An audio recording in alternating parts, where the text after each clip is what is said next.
It's June the 14th, 2012. This is 508, a show about Worcester. I'm Mike Benedetti. Today on the show, we're very proud to present Jose Canseco of the Worcester Tornadoes. How are you? I'm doing good. How you doing? Very good. Jose, thank you for being on the show. Thanks for having me. Also, as usual, Brendan Melican. How are you? I'm doing very well. Brendan, we have a lot of topics to talk about this week. We're going to talk about tearing stuff down. We're going to talk about building stuff up. We're going to talk about baseball. Do you want to do a public service announcement? I do. Yeah, I did a public service announcement. A couple weeks back, I gave a little bit of instruction on drivers on the Mass Pike as to how to function in the lanes, passing lanes, moving left to right.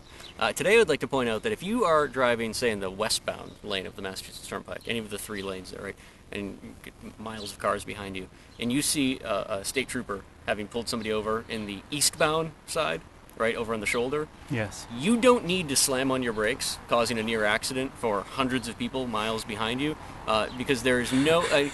look, police officers are wily folk. We know this. They're squirrely. They can do crazy things. What they cannot do is get their cruisers to jump 3 lanes of traffic and 3-foot-high Jersey barriers. So, like, no matter how fast you're driving, could be driving a million miles an hour on, like, a jetpack, there's absolutely no way that state trooper is going to get from the eastbound lane to the westbound lane. So don't slam on your brakes. You're going to kill somebody. That's all. Don't slam on your brakes. You're going to kill somebody. A message from 508 and WCCA TV Channel 13, the People's Channel. Mike, can I ask one more favor too? Can I read an email that I received while I was on? Yes, you can read an email. Sure, go for it. Very quick. No context, okay? Hey, I just signed the petition, quote, "My son was tortured by electric shocks at school. Please help. And wanted to see if you could help by adding your name. Our goal is to reach 10,000 signatures, and we need more support. You can read more and sign the petition here. Get a URL. Okay. Thanks, Jenny." This is like some kind of spam. No, this is, well, there's actually some stuff going on in Massachusetts regarding the use of electroshock therapy in certain educational facilities. Okay. I'm saying, I got this email, and there's very little context in the email. Out of the blue, it's a little bit of a... I think, yeah, it's something that was interesting. I'm not going to sign this petition because my son was not shocked with electroshock therapy in school. It would be inaccurate for you to... It would be inaccurate. I wish Jenny and her son the best. Well, we have some petition news this week, actually. There's been a lot of stuff in the week. Start on the Street, which we should talk about, was a tremendous success. A lot of fires this week. A Worcester native won a Tony Award this week. The thing that I've seen that I feel like has gotten a lot of petitions signing it is the rumor. Well, there's one rumor, which is that they're going to tear down the courthouse to create more parking for the Palladium. Have you guys heard this? I did hear that. Because, you know, it brings a bad element downtown. You got criminals, you got lawyers. Yeah. All the things we're trying to get out of Worcester all congregate in this one building. It's a beautiful building, but there's just no reason why we want to bring all of these criminal elements into downtown Worcester. How are we going to have businesses thrive when we've got all of these... Yes, but this rumor is not true. I don't think... Do you know how businesses thrive? Yes. You bring Jose Canseco to Worcester. That's how businesses thrive. Thank you for bringing that up. The actual... That rumor, I feel like... What did you say? Slap a hater. Slap a hater. The rumor about tearing down the courthouse is not a true rumor. The true rumor, and at this point it is just a rumor, is that the owner of the Palladium, the downtown Worcester Metal Palace, is going to file to have the building demolished so that they can put in parking lot for the courthouse. I think to bring back the Palladium, I think I should fight Danny Bonaducci there again. Did you ever fight Danny Bonaducci? I did. How did that go? It ended better for some. It didn't end as well as I thought. I fought a few times. I have a black belt in a few different forms. I've done some mixed martial arts. You've actually been sued for sending your twin brother out to celebrity boxing matches as well. I have no recollection. All right, I'm going to get back to actual ridiculous... Ozzy needs to get more tattoos. I want to get back to ridiculous things which are more grounded in fact. So the Palladium, downtown Worcester Metal Palace, the owner has threatened to file paperwork for demolition. Only Worcester Magazine really reported on this, even though I think it's an interesting story. If I could hit the ball, I would demolish it with my swings. Thank you. Well, Jose, maybe you didn't know that the assessed value went up from $689,000 last year to $2.27 million this year, potentially taking the taxes from somewhere in the $20,000 a year range to the $60,000. That's a lot of Fago. That is. Well, anyways... So all of the juggalos are upset. All of the people in Worcester who recognize this as an important cultural thing are upset. It's actually not that much... They had in Worcester Magazine, it's actually not that much more valuable a property than the Paris Cinema. By like a few $100,000 now. And nobody ever wanted to tear that down and turn it into a parking lot. I don't know. Anyway, I believe that this rumor is probably just threats to try to like save some money on taxes by the owner of the Palladium. But anyway, I'm sort of surprised. Like I haven't heard. Unsurprisingly, I haven't heard any of the city fathers come out and say, like, we can't tear down the Palladium. It's the only venue within city limits where ghost hunters have actually filmed a show, and they would risk losing that gem. Now, you know, I don't like the Insane Clown Posse's music. I am not a juggalo. I'm just going to go out there and say it. I am not a juggalo. But you still can't tell us how magnets work, Mike. I don't know how magnets work. But I can tell you that this is a venue which draws international bands. It draws people from hundreds of miles away to the city of Worcester. It has a metal culture, which as I understand it, is unmatched anywhere outside of Sweden. Anywhere outside of Sweden. In the Northeast, certainly. This is the place. Worcester, Massachusetts, the Palladium.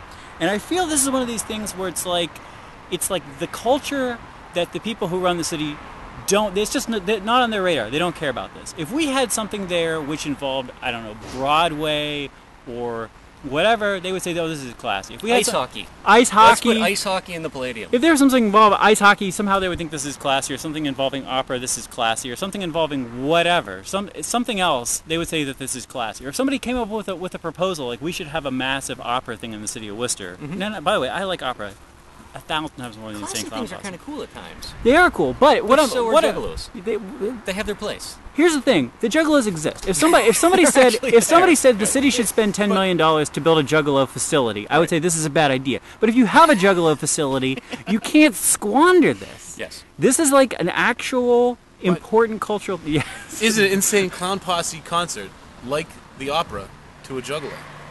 Well, yes. Jose Canseco's just getting deep on you right now.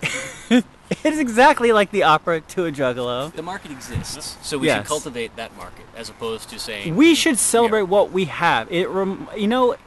We're going to get into this thing about hockey, but I would just say it reminds me of the... We don't want to go demolishing the goat pen at Green Hill Park and instead build an elephant pen, because we don't actually have an elephant to put in the pen. We have a successful goat pen. Let's build on it. It's like whenever they were all doing this thing about we're going to have an arts district in Maine South, we're going to spend money to try to develop an arts district in Maine South. Whereas you have like a lot of art happening at, say, the Sprinkler Factory on Lincoln Street. Like dozens of artists working there, but it's not on people's radar that like, oh, we should try to remake Lincoln Street to support something that's already happening. You say it would be great if it happened on Main South, so let's happen on Main South, and let's not build on what's already there. I agree. What's worse, the Juggalos losing their temple, or a gigolo not being able to succeed at Pizzeria Uno? That's a question I have for the viewers. These are the hard Jose questions. Canseco wonders this. Here's what I would like to do to Jose Canseco to satisfy his desire for screen time on the show. Brendan, what is that hanging on your neck? This is an actual old school key to the city that I found on the internet. A woman who owns an antique shop in Florida was selling this from an eBay knockoff site. It's actual brass. It's like nice thing. It says Worcester on it. It says Worcester on one side with a W. Okay. Or an M if you turn it upside down. Sure. And then on this side, we have a town, 1722, a city, 1848. Wonderful. Pretty nice little thing. I think we should. I think potentially. Are you gonna present? You gonna? I think we should. I mean, I don't have a is there speech prepared. Can we have a ceremony? Mr. Canseco, you have done a great deal to raise the public profile of Worcester in recent months. It's all about raising Jose Canseco's profile. Well. A rising profile raises all boats, as they say. So, thank you for your good work. Thank you for helping to focus positive attention on the city of Worcester, for your great contributions to Twitter and to baseball and to the media in general. We would like to hereby present you with the key to the city of Worcester. And this will not open any doors, but it may help you at Pizzeria Uno. Now, do you have... Because women would be impressed by this. Yeah, how can you not? Do you... Do you have another one? Because I split my time here with Ozzy. So I think, unless, half of this ownership would be for Ozzy, because, well, maybe Jose Canseco's strength. I don't think he's that strong. We don't want to test him. Who's he? You're talking it's confusing the persons that we're using here. Jose, I want to ask you about something that I know you're very knowledgeable about, which is... Well, actually, we're going to talk about two things that you're very knowledgeable about. The Worcester Public Library. Rent juiced.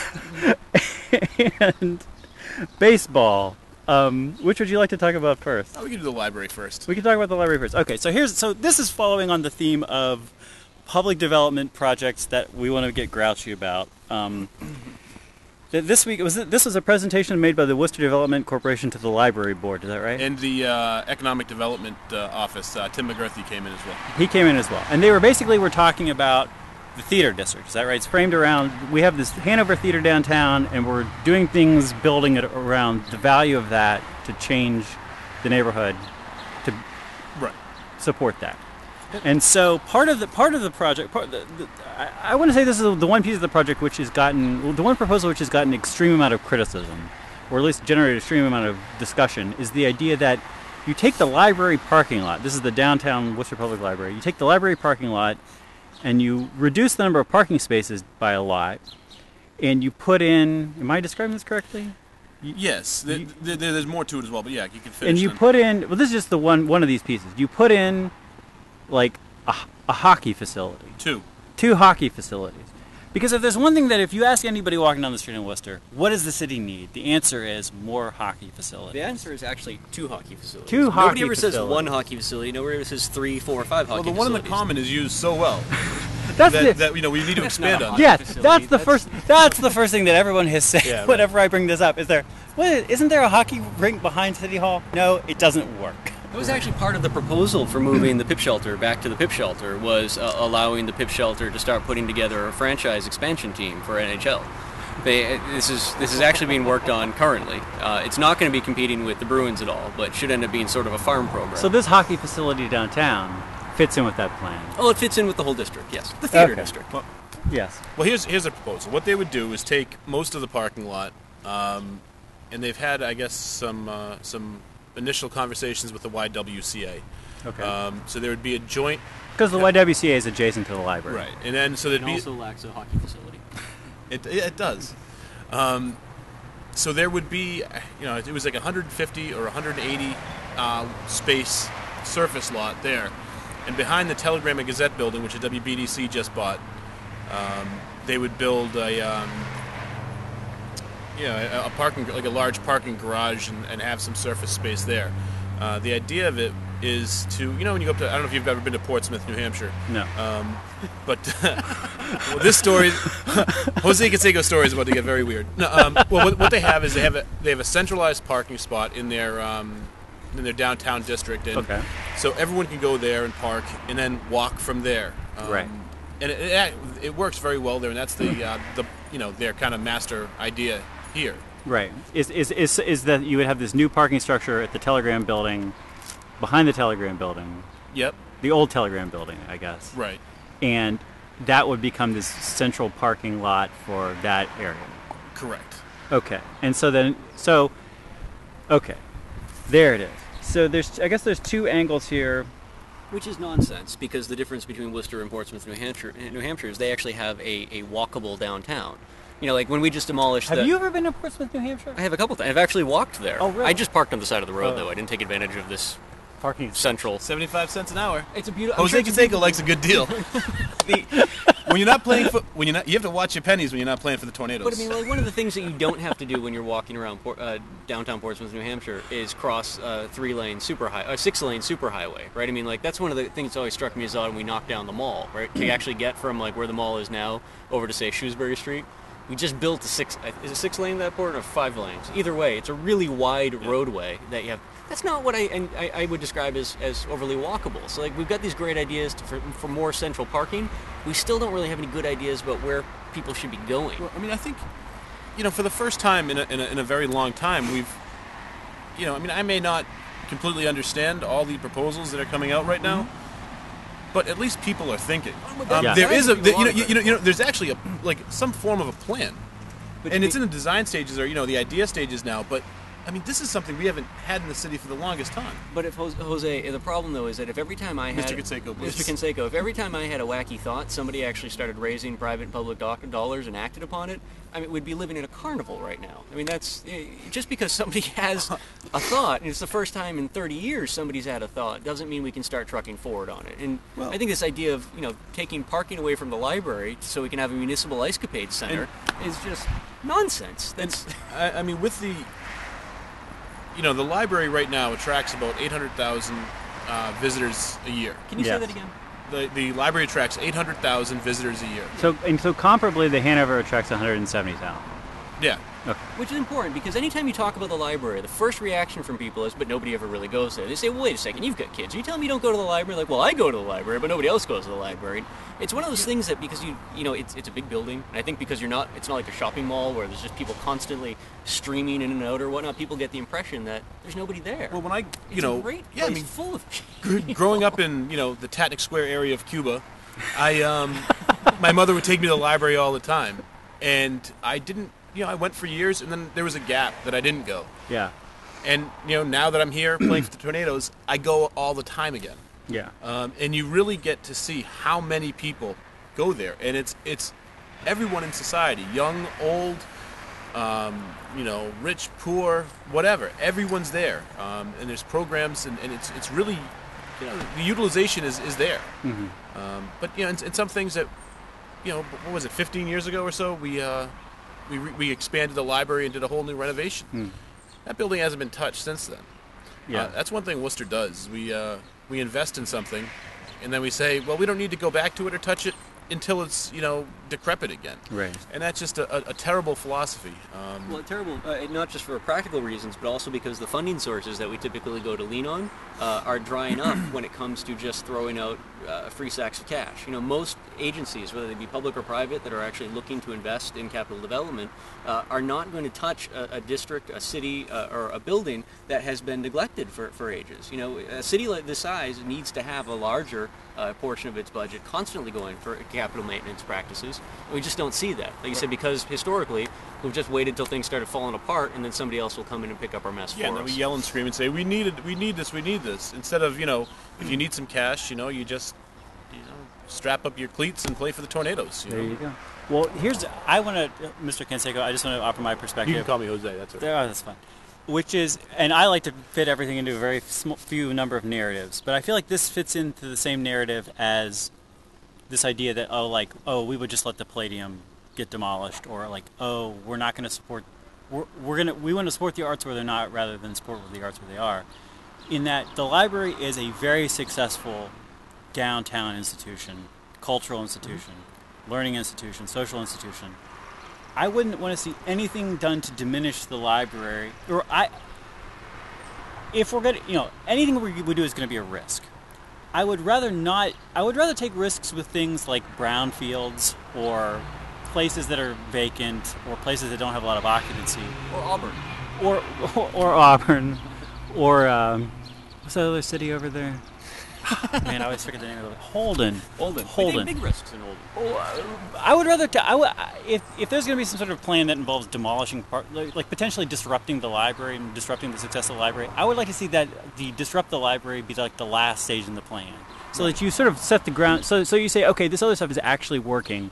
Now it's time to turn the library parking lot into a hockey rink for college students. Right, and what we're doing now, the library board is, we have to put this in perspective. This proposal is at the very beginning stages, but we're monitoring it. We have two subcommittees that are going to meet jointly on this to, at least express our concerns right off the bat and to detail what the library needs to grow. I mean, some rehab would be great. Making the front of the building face the Worcester Common. I mean, that's a novel idea. Mm-hmm. Yeah. Have a larger area for our teen room. I mean, it's jam packed all the time. So I think there are some concerns. I mean, if you're going to do a whole master plan and you have the anchor of that area, you need to expand on that as well. And that's going to be our focus. To really make sure that the library is there. To grow and succeed even further. One thing that I think should make everybody nervous is that when it comes to WBDC, so they came back on the radar not too long ago because of the acquisition of the Telegram and Gazette building, right? I mean that's Gateway 2, really. No, but I mean in this phase, in terms of the theater district, it seemed as though the purchase of the Telegram building was the catalyst for this conversation. What was hoped to be $2 million in remediation costs for that building has now come down to $200,000 in costs. And I hope they're not trying to defer either attention on the purchase of that building or their ability to, or try to offset their ability to do anything with that building until other development gets underway. Because the Telegram building one is an important aspect of that downtown feature. I mean, it's adjacent to the Common. It's something we're all going to be looking at for ages. And I mean, I don't think $200,000 is enough to do anything with that building, to be honest with you.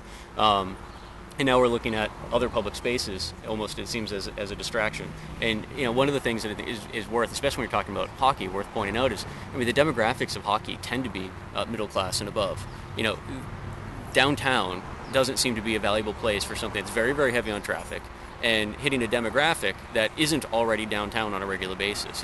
When I think of if Worcester could use a hockey rink, and there's no doubt that they probably could, a couple of them. I mean, it's a sport that gets a ton of attention. If you talk to any of the rinks around here, it seems that they have 24/7 access, and rink time, ice time is impossible to get a hold of for youth programs.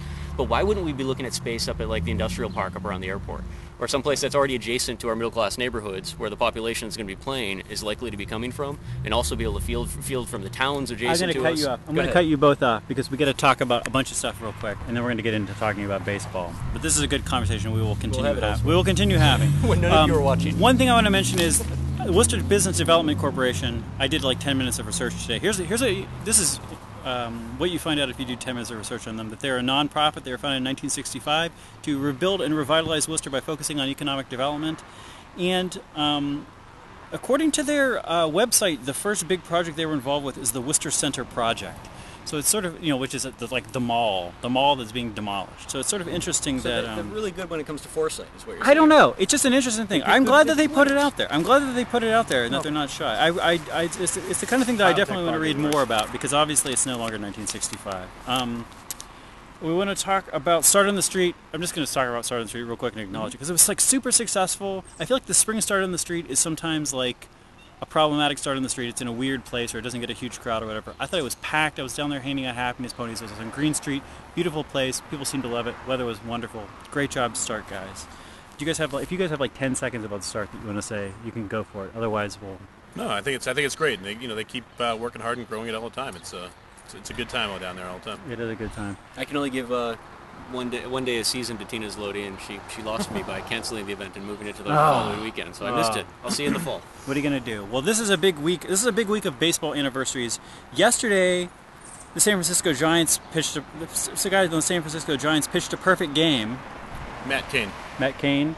A perfect game, by the way, according from Wikipedia, which I have to research because I always confuse it with a no-hitter. A perfect game is a full-length baseball game where if you're the pitcher who pitches the perfect game, no, Jose is laughing because I have to say all this stuff. No opposing player gets on a base. There's no hits. There's no walks. Nothing.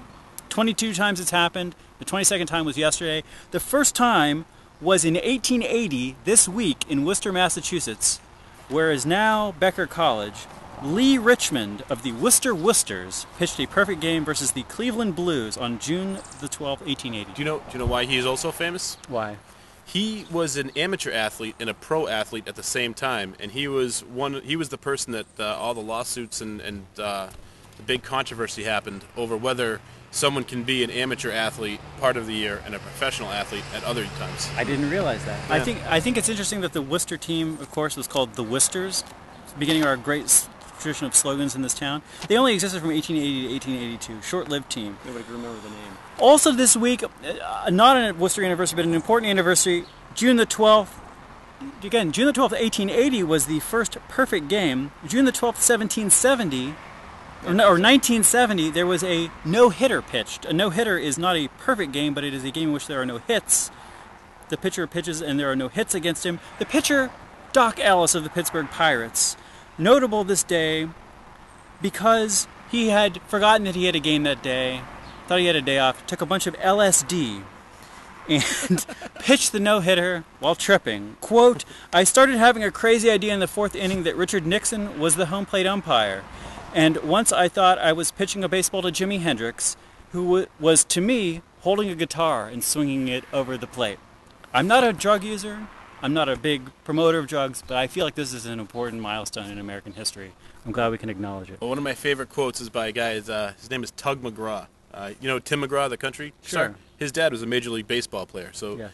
I remember being a kid, I got a book of baseball quotes, and I would read it from like page to page. And his quote was, a reporter asked him, "Do you prefer grass or turf?" And he said, "I don't know. I've never smoked turf." Jose Canseco, thank you for being on the show today. Brendan Melican, as always. Thank you. Can I point out one thing to your viewers? Hold on. I want to congratulate you on getting your key to the city. I hope you will use it well. Thank you. Well. Yes. Just, I want you. I know you can't zoom in, but if you can go to the back of the parking lot, right against the woods over here, the Chevrolet building, you get a giant pile of tires. I'd just like to make a prediction today, June the 14th, 2012, that by the end of the summer, that giant pile of tires will burn. That's all. This is something that we'll watch here on the 508 program. I will not be partaking or involved. I'm just saying, prediction: giant pile of tires in Worcester. It's going to burn. Thank you for watching the show. You can contact us at pieandcoffee@gmail.com if you want to complain. We'll talk to you next week.